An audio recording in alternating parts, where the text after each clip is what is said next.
Hi everyone, สวัสดีครับ from เชียงใหม่ Thailand. Today I will teach you the tips how to burnish the edge using some simple tool. But this thing is, normally I use like the edge ruler tools like this or some more expensive. No need. And hardwood like cocoa or rosewood like this. No need. Today I will show you just to use only the sandpaper for woodwork, rough side and finer side, and rough canvas and the gum tobacco. Just only 3 of these.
Then you just see the result, very smooth. If you can touch this is very smooth.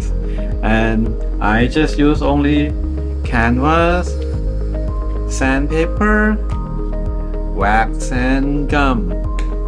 Simple.